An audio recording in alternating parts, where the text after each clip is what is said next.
Amém.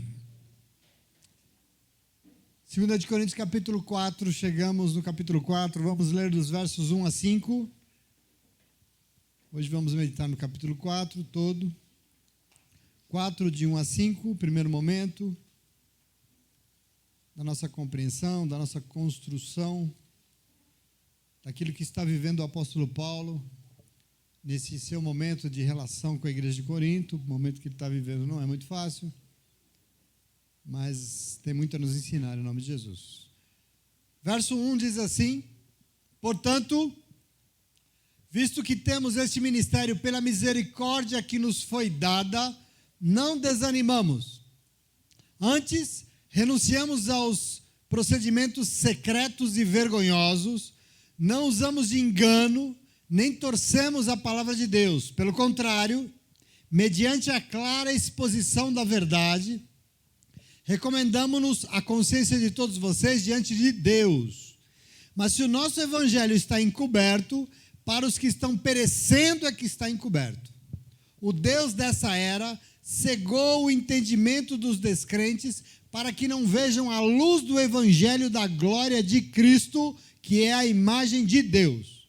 Pois não nos pregamos a nós mesmos, mas a Jesus Cristo, o Senhor, e a nós, como escravos de vocês, por amor de Jesus. Amém. Só isso agora. Senta no teu lugar.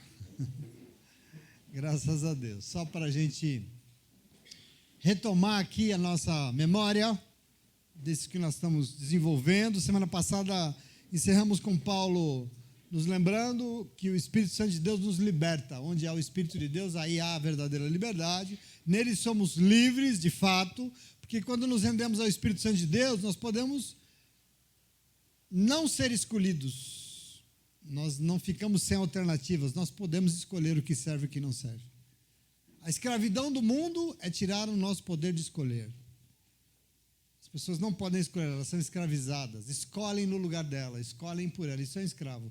Onde há o Espírito de Deus, nós recebemos a oportunidade de escolher o que serve e o que não serve para a nossa vida, e mais, porque a ação do Espírito Santo de Deus, Paulo vai deixar claro, que transforma o nosso ser. É o Espírito agindo que traz salvação, de forma que com ele nós vamos vendo a nossa vida sendo transformada dia após dia, sendo manifestada em nós a glória de uma imagem perfeita. Nós mudamos de vida. A imagem do varão perfeito, Paulo vai dizer. Quem? Jesus Cristo, o Filho de Deus, que é refletido e que nós começamos a refletir a sua imagem. Tudo isso é obra de quem? Do Espírito Santo. Ele que é o agente. Bom, nós retomamos hoje com Paulo reafirmando e defendendo o seu ministério. Importante que a gente entenda isso, a sua honra. Ele está defendendo as suas intenções diante de uma igreja que obviamente falava demais coisas, inclusive indevidas. É muito triste. Por isso ele reforça toda a sua certeza e convicção naquilo que ele fazia. Ele não tinha nenhuma dúvida, ele deixa muito, ele repete isso inúmeras vezes. Eu tenho certeza, eu não desanimo porque eu tenho certeza do que eu faço. Porque nenhuma língua, nenhuma falação deste mundo iria impedir Paulo de revelar Jesus Cristo para quem quisesse conhecê-lo. Ele não se deixa convencer nem intimidar. E ele diz: esse meu ministério não é meu, mas tudo é fruto da misericórdia de Deus. Por isso eu jamais vou deixar de honrar e envergonhá-lo, jamais, seja pelo motivo que for. Não veio de mim isso. E lembrando que Paulo aqui está repetindo algo que ele já havia dito. Mas nessa carta ele está sempre reafirmando a sua sinceridade. Eu não minto, eu sou sincero, porque as acusações que Paulo estava enfrentando aqui eram um tanto pesadas, né? Só para relembrar do tipo que Paulo não era um homem de palavra, isso foi acusado ele. Paulo era um homem carnal, falaram isso dele. Paulo está interessado nas ofertas da igreja, quer dizer, por aí vai. É por isso que ele quer reafirmar com tanto ímpeto a sua sinceridade, a sua seriedade. Esse ministério não é meu, não é da minha própria capacidade. E por isso, eu renuncio a tudo que é secreto. Eu renuncio a tudo que é encoberto. Eu renuncio a qualquer tipo de véu. Lembra ele falando? A qualquer tipo de véu ou qualquer outra coisa que sirva para cobertar qualquer coisa. Para mim, as coisas são as claras. Assim como o Senhor espera de mim. Isso é muito importante. Ele vai falar: eu renunciei ao que é vergonhoso, nós lemos aí. Eu não uso de engano, eu não torço e nem manipulo a palavra de Deus. Ele é muito claro. Muito pelo contrário, eu faço sempre para vocês e diante de vocês uma clara exposição da verdade. Eu prego com muita clareza aquilo que é a verdade da palavra de Deus, para me recomendar a consciência de todos vocês, porque é diante de Deus que eu estou, é diante de Deus que eu faço tudo isso. Quer dizer, eu me recomendo a vocês diante de Deus, e por isso eu sou sério, quer dizer, ele está se defendendo aqui. Se alguns não recebem o nosso evangelho, se para alguns a minha pregação está encoberta, é porque esses aí estão perecendo. Ele diz isso claramente. O Deus dessas pessoas é outro. E esse Deus mentiroso, ele está falando de quem aqui? De Satanás. Esse Deus mentiroso cegou a inteligência deles. Cegou, encobriu a inteligência deles para que eles não vejam, para que eles não recebam a luz do evangelho da glória de Cristo, porque esse evangelho da glória de Cristo revela a imagem de Deus, a imagem que Deus espera de nós.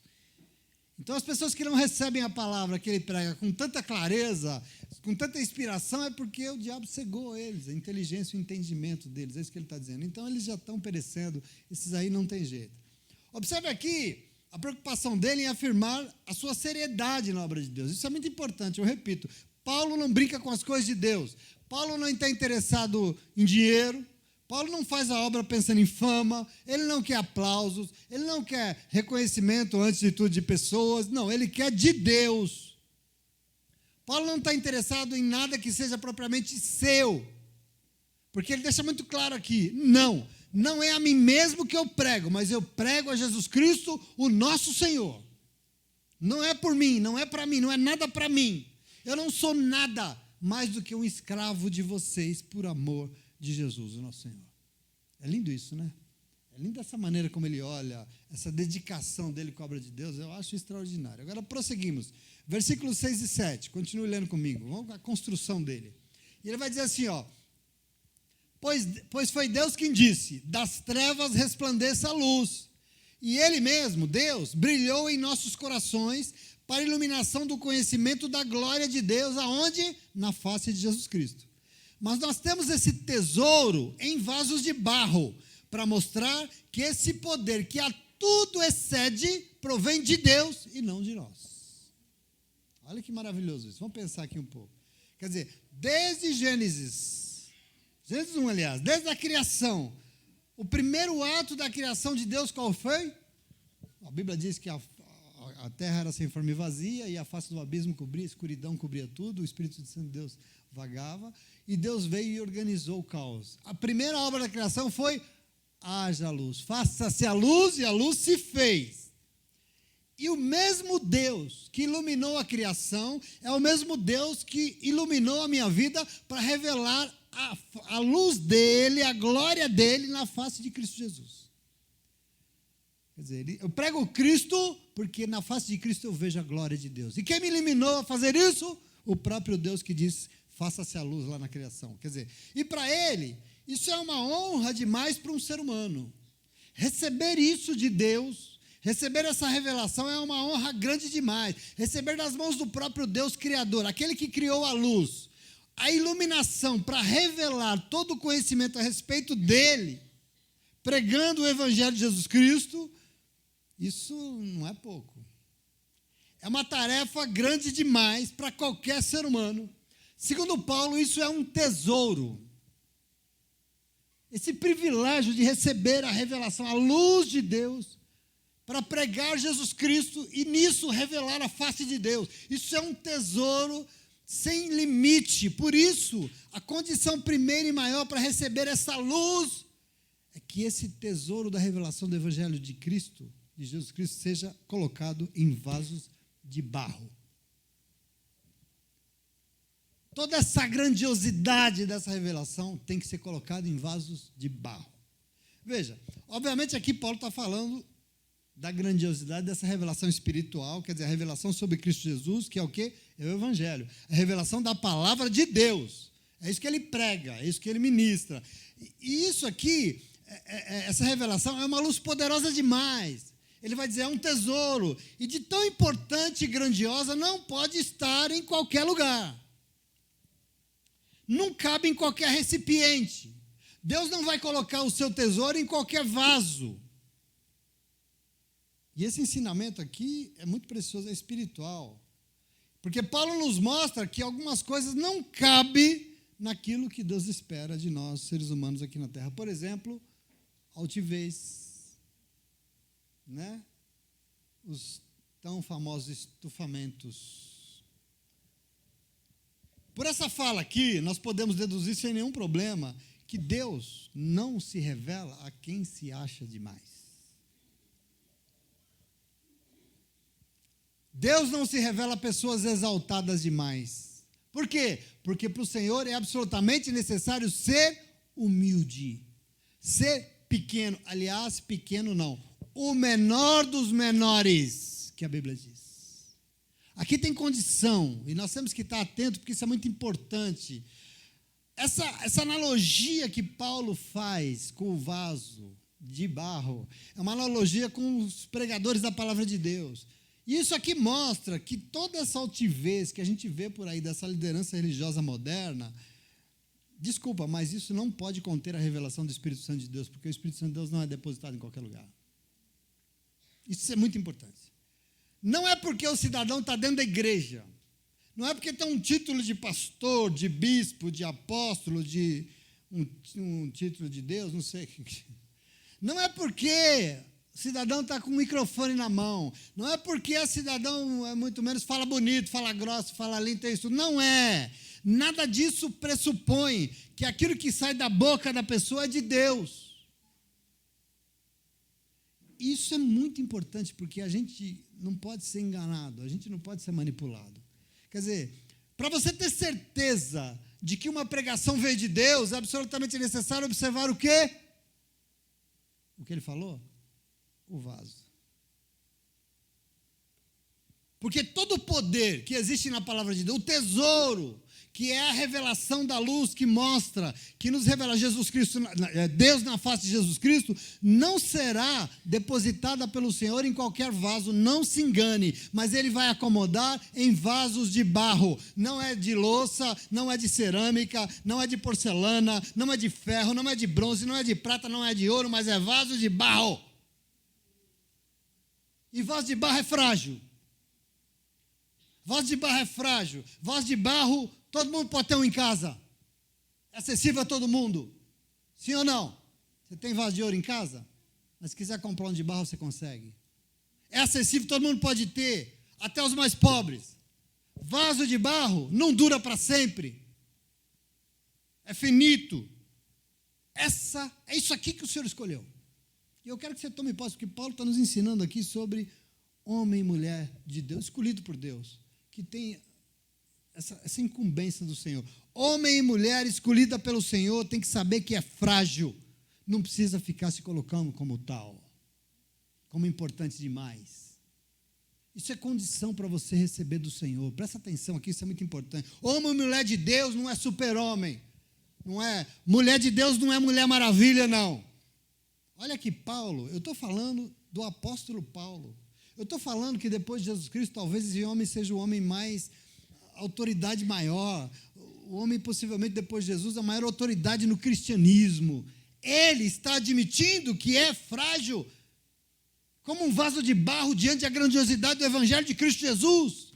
Ele, Senhor, pela sua misericórdia, porque eu não mereço nada, eu não tenho capacidade, depositou aqui nesse vaso de barro, frágil, mortal, insignificante. E é interessante, porque quando o pregador é de barro, ele não se acha, ele é humilde. Isso é muito importante, ele não se exalta. E assim, quando o poder sai da palavra que ele prega, quem é exaltado é o Deus que revelou a palavra e não o pregador. Nós vivemos um tempo de personalismos dentro da igreja como nunca. De estrelismos, de cargos e de nomes e de personalidades famosas dentro da igreja. Paulo diz, esse poder que a tudo excede, é um poder acima de tudo que você imagina, é um poder sem medida. Ele provém de Deus e não de nós que pregamos.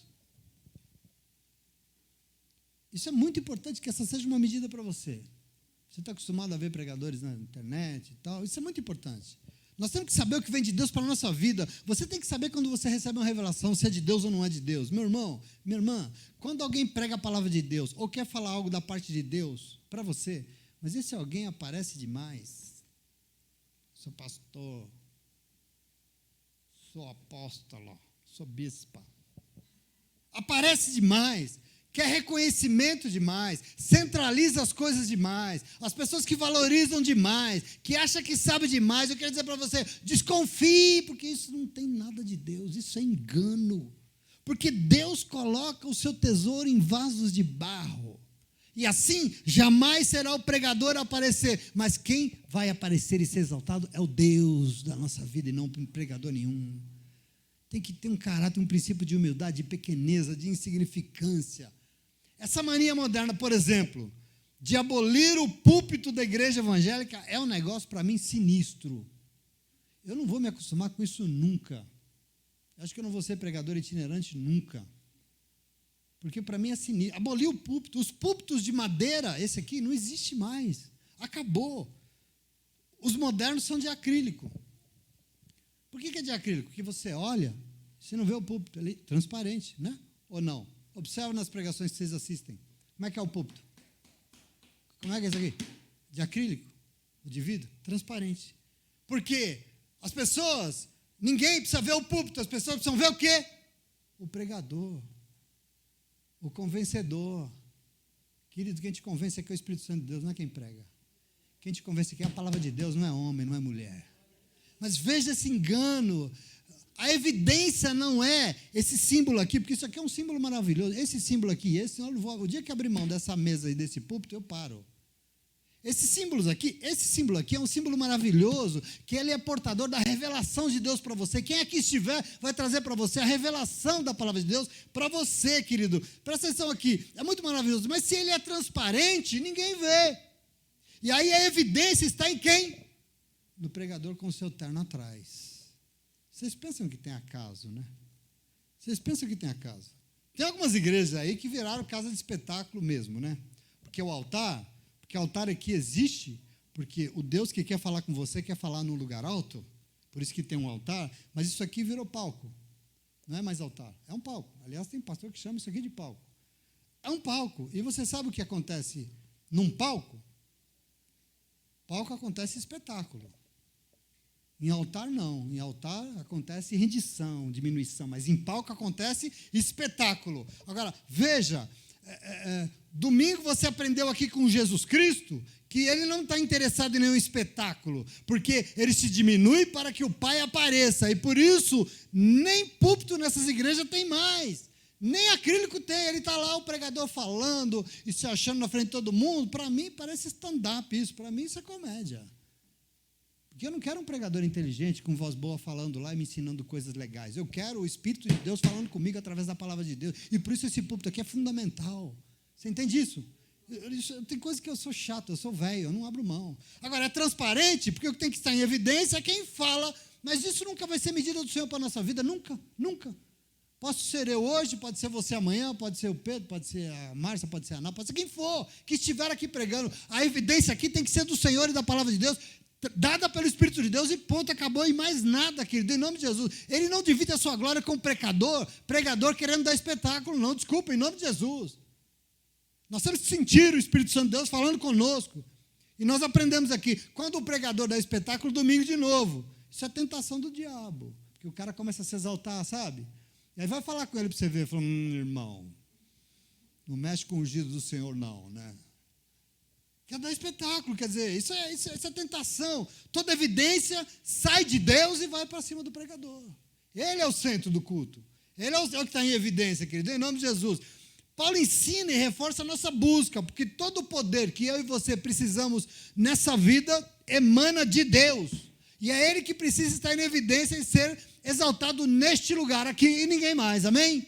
Isso é muito importante. Vasos de barro. Você quer vir para cá? Venha como um vaso de barro. Diminuído, sem valor, pequeno mesmo.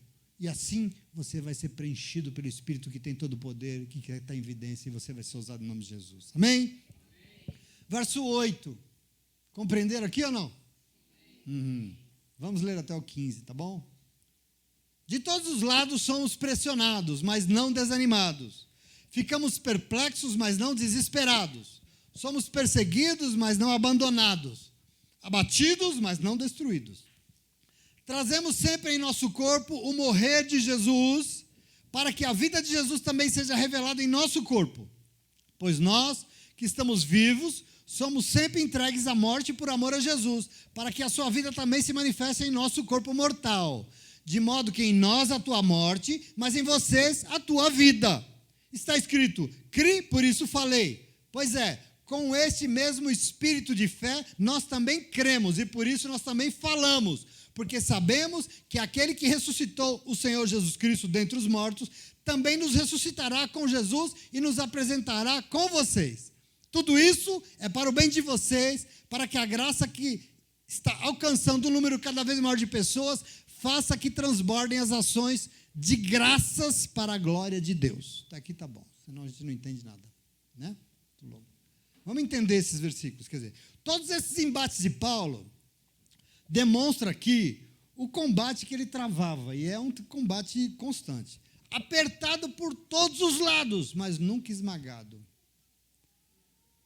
Diante de impasses enormes, mas eu sempre consigo passar. Eu sou perseguido, mas eu nunca sou alcançado. Eu ainda prostrado em terra, mas eu nunca sou abatido, nunca sou liquidado. Isso é Paulo. Veja, essa é minha luta, ele vai dizer, e eu me orgulho dela. Por que eu me orgulho? Porque eu trago no meu corpo a agonia de Cristo, a fim de que a vida de Jesus seja manifesta através da minha vida. Vou repetir, porque isso aqui é tudo. Aceito morrer, trago em mim a agonia dele, para que a vida dele seja manifestada em minha existência aqui, minha existência mortal. Cristo é refletido em mim toda vez que eu sofro pelo nome dele. E aqui nós vamos ter que enfrentar um negócio. Ele vai dizer, é necessário que todos os vivos, nós os vivos, sejamos entregues à morte todos os dias por causa de Jesus Cristo. É necessário. É necessário que nós possamos morrer por causa de Cristo, para que a vida de Jesus Cristo seja manifestada em nossa existência mortal. Assim, a morte vai agir em mim. Eu vou morrer para mim mesmo, mas em vocês é a vida que prevalece. Aqui está a história de um homem e uma mulher de Deus. Manifesta-se a morte, a dificuldade em mim, para que em vocês seja manifestada a vida. Essa é a tarefa nobre que Paulo recebeu de Jesus Cristo. Qual? Morrer para si mesmo. Ser entregue à morte todos os dias, como ele. E ao morrer, poder produzir vida para os outros. Essa renúncia de si mesmo. A gente tem uma dificuldade de negar nós mesmos, né? Ao que nós achamos, queremos, nossa, que nós desejamos. Paulo está dizendo que não. Para que Cristo se manifeste em você, você tem que morrer, passar pelas dores que ele passou, porque assim você vai produzir vida nos outros. Foi isso que Cristo fez, ele renunciou a si mesmo, ele se esvaziou do seu poder, ele morreu, mas na sua morte está a minha e a sua oportunidade de viver. Isso é o que é um homem e uma mulher de Deus. A morte age nos servos de Deus para que a vida seja dada a todos e todas. Veja, para Paulo, toda a provação que ele sofria no ministério, porque ele sofria, tinha como contrapartida a bonança, a fecundidade de tudo que Deus fazia na vida das pessoas através da obra dele.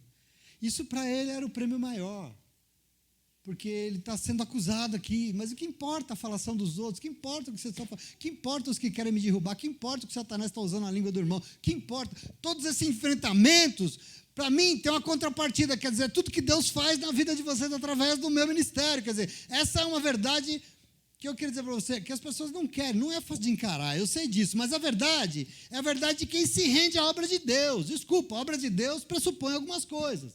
Se envolver com elas também. Quando nós aceitamos nos envolver com o que o Senhor quer fazer, você pode ter certeza absoluta, lutas existem. Lutas existem. Elas continuam fazendo parte, mas nós nunca estaremos sozinhos nelas. Nunca. Por isso, Deus que nos chamou vai nos ajudar. E a glória que ele tem reservada para quem com ele anda não tem medida. É isso que Paulo vai ensinar. Não tem medida. Está escrito, falei porque creio. E ele fala, pois é, eu também creio, é por isso que eu falo. que o mesmo Deus que ressuscitou Jesus Cristo também me ressuscitará e Ele nos dará a vitória em nome de Jesus. Você crê nisso? É o mesmo Deus de Paulo, é o Deus que está aqui nesta noite. É o mesmo Deus. Tudo isso é para o bem de vocês, para que a graça que está alcançando o número cada vez maior de pessoas, faça que transborde entre vocês as ações de graças para glorificar o nome de Deus. Isso é muito importante. É absolutamente certo que o Senhor nos dará a vitória. Eu quero que você, olhe aqui para mim. É certo que o Senhor vai te dar a vitória. Não tenha dúvida disso. Porque assim, sabe o que vai abundar em você? Gratidão. Gratidão vai ser abundante no nosso meio. E cada vez mais, e mais ainda será a glória do nosso Deus, daquele que nos dá a vitória. Agora, essa gratidão é fundamental. Porque o povo que se rende a fazer o que Deus espera, tem enfrentamentos? Tem. Passa por dificuldades? Passa. Mas esse povo triunfará. Esse povo vai ter vitória dada pelas mãos do próprio Deus. Sabe para quê? Para que esse povo vitorioso possa fazer as suas ações de graça. Possa agradecer por tudo que o Senhor é e glorificar o nome dEle. Se Deus tem o nome a zelar, Ele vai te honrar, porque Ele quer que você dê graça, que você agradeça e honre o nome dEle. Porque é através de você que o nome dEle é glorificado aqui nessa terra. Essa semana, ontem, anteontem, eu falei para minha esposa que, para mim, uma pessoa que recebe do Senhor tudo que recebe e não consegue agradecer, uma pessoa que não consegue se reunir para dar glória a Deus, pelo menos para mim, é uma pessoa que eu não sei. Para mim isso é muito complicado. Mas enfim, versículo 16. Por isso não desanimamos. Paulo usa aqui o plural majestático aqui. Quando ele fala nós não desanimamos, eu não desanimo, tá?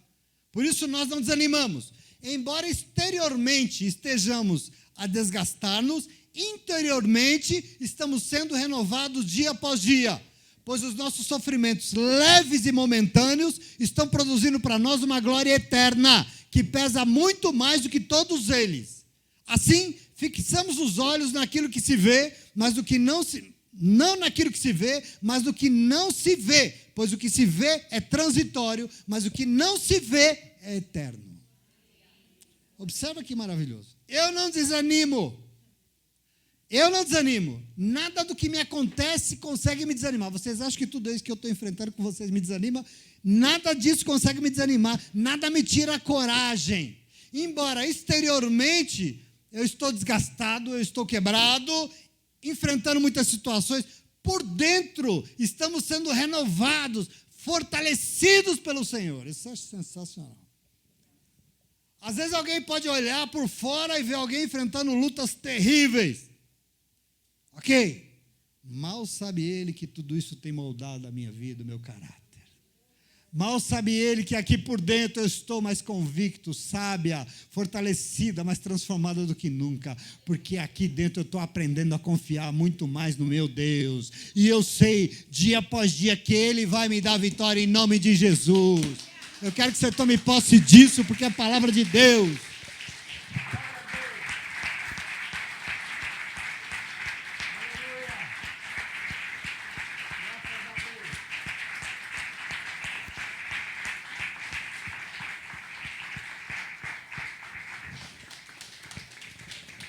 Observe aqui, porque eu falo para você que crente é um trem estranho, né? Crente é um trem diferente. Porque qualquer pessoa no mundo que enfrente dificuldades, já achou 1 milhão de motivos para reclamar, sim ou não?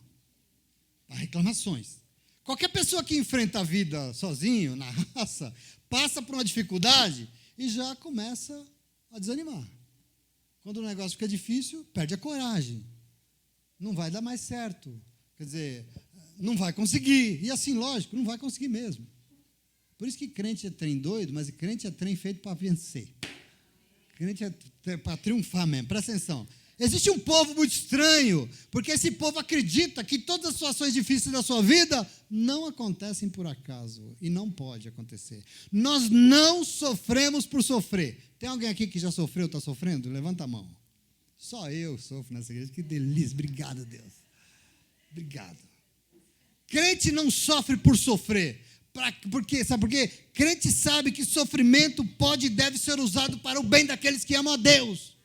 São todas as coisas ou não são? Você acha que é só quando você ganha na Mega Sena? É quando a situação piora mesmo. E por isso, diante da dificuldade, a gente faz o quê? A gente aprende. A gente enfrentando uma luta, a gente aprende a não errar para não ter que ficar lutando de novo. Sim ou não? Enfrentando uma situação que te desestabiliza, crente sempre procura o propósito de Deus naquele momento. Crente é um bicho estranho que melhora diante das dificuldades. Afinal, dificuldade todo mundo passa. Crente é um incrédulo. Quem é que não passa dificuldade nesse mundo? Quem é que não passa por problemas? A diferença é que o crente enfrenta a dificuldade e não desanima. Paulo está dizendo, eu não desanimo. E ele está ensinando aqui, porque eu enfrento sabendo que aquilo pode ser encarado como um grande propósito usado por Deus para me tornar uma pessoa melhor. Deus está me melhorando aqui por dentro com tudo isso que vocês estão dizendo e estão fazendo comigo. Não estou triste, não. Pelo contrário, estou feliz, estou dando graças a Deus por isso. Porque eu estou melhorando. Isso me fortalece, isso faz com que eu não desanime. E eu digo para vocês, meus irmãos, minhas irmãs, eu tenho certeza que vocês, assim como eu e o planeta inteiro, já enfrentou, enfrenta ou vai enfrentar momentos difíceis. Isso eu tenho certeza absoluta. Mas a nossa diferença, primeiro, é que nós não enfrentamos nada nessa vida sozinhos. Nós temos que tomar posse disso, porque conosco está o Deus que quer nos ensinar coisas com aquela situação e nos fazer melhorar aqui por dentro. As pessoas podem olhar e falar, nossa, que luta, mas não é crente? Você não é na igreja? Está passando por isso? Você não sabe o que vai aqui dentro. Você não sabe o que transformou aqui dentro. Você não sabe como hoje eu sou um ser humano muito melhor. Eu quero que você entenda, o Senhor quer nos fazer amadurecer. O Senhor quer nos ensinar a não errar mais. E por isso eu sempre digo, calma. Nunca seja guiado apenas pelo desespero daquilo que você está vendo por fora. Não seja guiado pelo desespero pelo que os teus olhos estão vendo. Os teus olhos só vê lá para frente. O que está à tua volta. Presta atenção.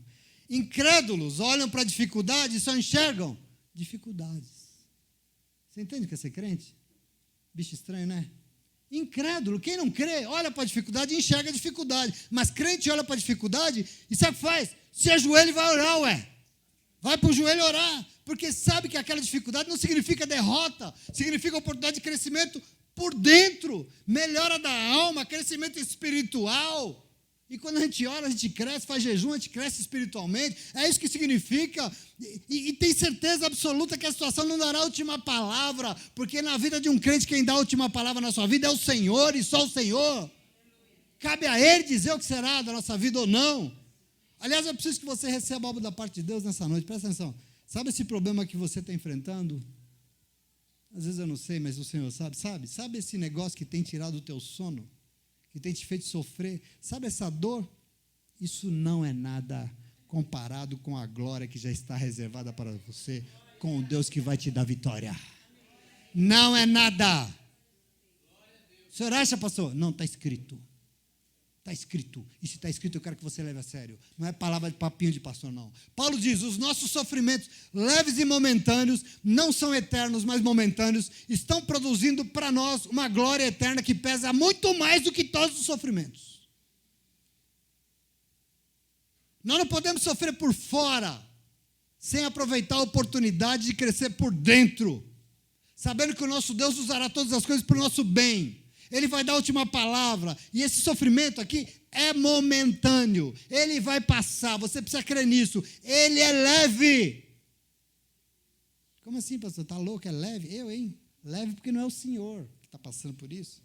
Meu irmão, é leve. Sim, é leve. Esse sofrimento é leve sim. Sabe por quê? Se você comparar com a glória que o Senhor está produzindo e tem preparado para você, não é nada. Eu quero que você creia nisso. Você crê nisso? Não é nada. Para aquilo que Ele tem preparado para aqueles que estão aí achando que estão sofrendo à toa, não está não. Eu quero que você tome posse disso. Essa semana ainda, lembrei agora de um testemunho anteontem, acho, eu estava falando com o pastor Edilson, né? O pastor Edilson me ligou, beleza. Porque há um tempo atrás essa comunidade ajudou, nós ajudamos ele a comprar um carrinho pequeno, uma picapezinha pequena, usada. Pagamos uma prestação aí durante 2 anos, quase 3 anos, para ele buscar doação no SEASA, porque ele estava sem carro para buscar as doações para a clínica. E ele disse, pastor, eu nunca tinha tido na minha vida um carro tão abençoado como esse. Isso aqui é coisa de Deus mesmo. Esse carro me ajudou num tanto. Eu estou com uma pena de ter que trocar ele, porque esse carro foi uma bênção na minha vida tão grande. E agora nós estamos vendo para comprar um maior, para velho, para burro também, mas maior. 94, mas maior, para ele poder trazer as coisas dele, para poder ajudar, Porque nós vamos ajudar. Ele sabe por quê? Porque ele é um homem sério, ele é um homem de Deus, ele não brinca com a palavra de Deus, ele não brinca com... E nós ficamos no telefone, uns minutos ali, a Lê não estava, foi terça-feira, lembrando lá atrás, Lê, toda a luta que nós enfrentamos para essa mesma obra acontecer, você lembra? A luta que foi lá atrás, para essa obra acontecer. Eu até falei com ele de um testemunho, e a gente quase chora no telefone.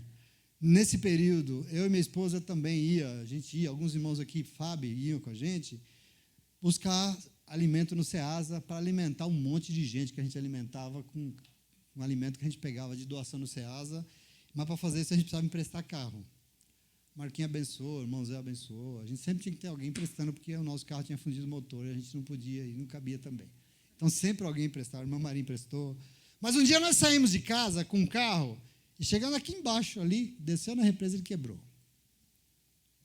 Lembra disso? Quebrou e ninguém fazia funcionar o desgraçado do carro. Ao vindo, nós largamos ele lá e subimos a subida aí a pé, eu e ela. Eu confessar para vocês, eu chorei naquela hora. Eu chorei. Eu chorei porque eu olhei para a água e eu falei, Deus, difícil, né, fazer a obra de Deus. Eu chorei naquela hora. Mas a gente voltando para casa, a minha esposa abriu a boca e ela falou, ela profetizou, amor, eu profetizo em nome de Jesus que um dia nós vamos ter, não só para nós, mas para ajudar todo mundo, e nós vamos ter. E ela profetizou naquele dia, e glória a Deus por isso. E essa profecia hoje se cumpriu numa medida que eu e ela nunca imaginávamos. Nós nunca imaginávamos. Eu, quando ajudo o pastor Edilson, eu dou graças a Deus, e eu sempre dou graças a Deus por isso. Porque toda aquela dificuldade, todo aquele sofrimento que nós enfrentamos primeiro, nunca enfrentamos sozinho, porque em nenhum segundo nós estávamos sozinhos. Deus sempre conosco estava em todo o tempo. Estava fácil? Era fácil? Não era. Não tinha emprego, não tinha dinheiro, não tinha nada. Mas tinha Ele que era tudo. Não faltava alimento, não faltava roupa, não faltava nada, não faltava carro. E a gente ainda ajudava um monte de gente. O povo depois da balsa comia, a clínica comia, os irmãos até aqui do Riacho comia. Era uma coisa impressionante. Segundo, porque se naquele momento o apóstolo Paulo me dissesse assim, ei, escuta aqui, essa dificuldade toda não é nada, ela é leve. Eu ia falar, o quê? O que você está falando aí? É leve? Vem aqui para sofrer, vem aqui para você ver como é leve. Você não está aqui no meu lugar. Mas hoje, e eu falando com o pastor Edilson, e planejando melhorar as coisas para que a obra de Deus continue funcionando, sendo feita, eu preciso reconhecer, sim, tudo aquilo não foi nada comparado com a glória que o Senhor fez depois na nossa vida. Tudo que o Senhor fez em nós, queridos, e através de nós, preparou para aqueles e aquelas que lhe obedecem. Eu quero que você tome posse disso. Deus não brinca com a tua vida nem com a minha. É muito importante isso. Pouca gente entende e aceita isso. E por isso, diante da dificuldade, aliás, a dificuldade que é comum para todo mundo, sabe o que faz? Corre da obra de Deus. Se desespera. Dói, não vai para a igreja. Tem dificuldade, reclama. Duvida de Deus, não ora mais. Bateu a dor, ao invés de se jogar de cabeça na obra de Deus, é aí que foge. Quanto mais doía, era a nossa fuga, mais a gente ia fazer alguma coisa por alguém. Quando não tinha comida em casa, a gente ia ajudar os outros. E aí quando voltava a comida já estava aí, sim ou não, Lê? Porque o Deus que prometeu que no meio da dificuldade Ele seria conosco, Ele é capaz de nos dar uma glória muito maior. Ele é Deus, querido, em nome de Jesus, meu irmão, minha irmã. Se nós não nos envolvemos com o que o Senhor quer fazer, só sobra desânimo e desespero. Eu não sei se você entende isso. Às vezes a pessoa está bem e tal, ela fala, não preciso disso, eu estou bem, Deus está comigo. Para quem se envolve, nada disso pesa, porque Ele é o Senhor e Ele tem compromisso com a nossa dificuldade. Ele vai nos ajudar. A obra não é nossa, a obra é dEle. E por isso Ele se compromete com os trabalhadores da sua obra. Ele é um ótimo patrão. Ele é um excelente empregador.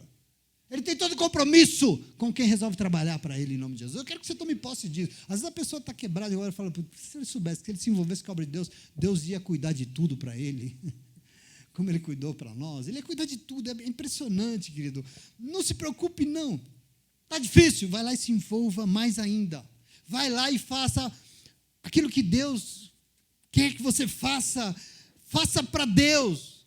Que você vai ver o que vai acontecer na tua vida, em nome de Jesus. O nosso dilema é que nós tomamos exatamente o caminho oposto. E por isso as dificuldades vêm e a gente não consegue aprender com elas. Esse é o nosso dilema. A gente não melhora. E aí a luta, depois a luta, e depois a luta, e é uma luta constante, e a vida não dá certo. O que é que falta? Falta crer. E por isso falar, e por isso saber que nesse mundo nós temos aflição, sim. Aflições, aliás. Mas aquele que pode vencer e venceu qualquer aflição, tem planejado coisas nesse mundo, e para quem resolver segui-lo, para quem se envolver com o seu reino, a glória e a vitória serão dadas em nome de Jesus. Nós temos que entender isso. É fundamental para o povo de Deus, amém?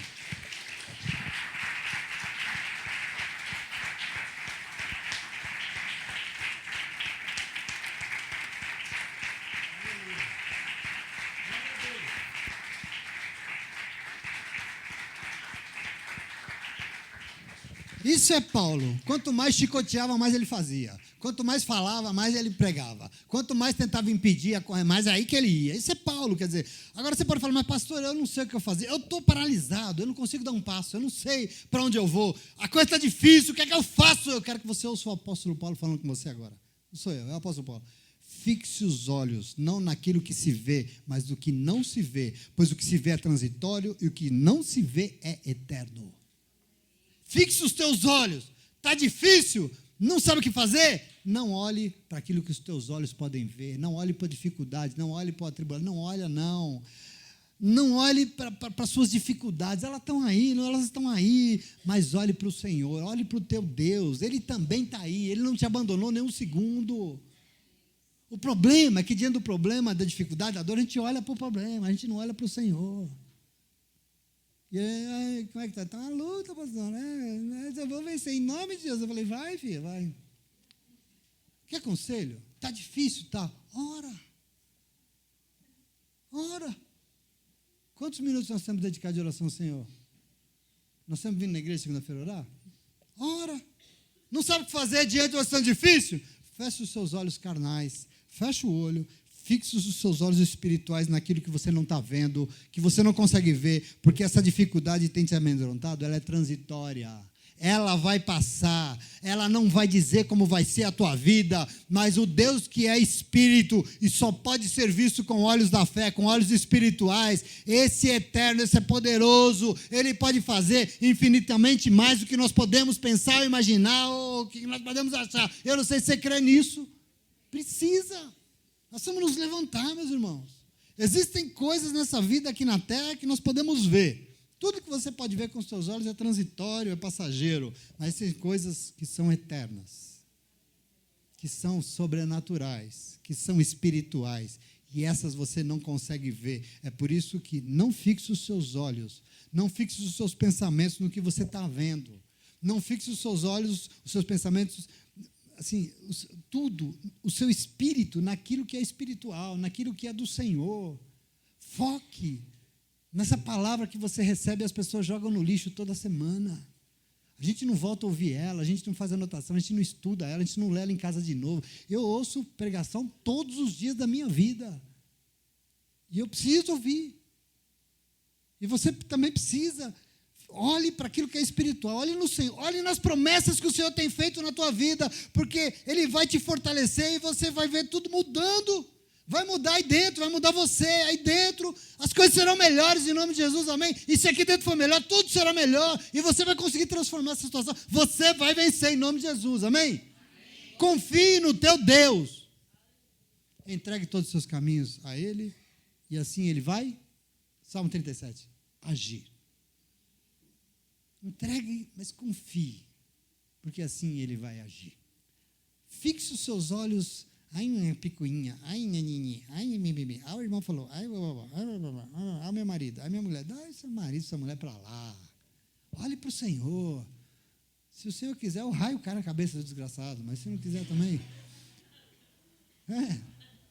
Olhe para o Senhor, não seja isso sua oração, pelo amor de Deus, né? Não é isso que você tem que orar. Mas olhe para o Senhor e fala, Deus, o Senhor está vendo essa situação, está difícil, está doendo, mas Deus fala, calma.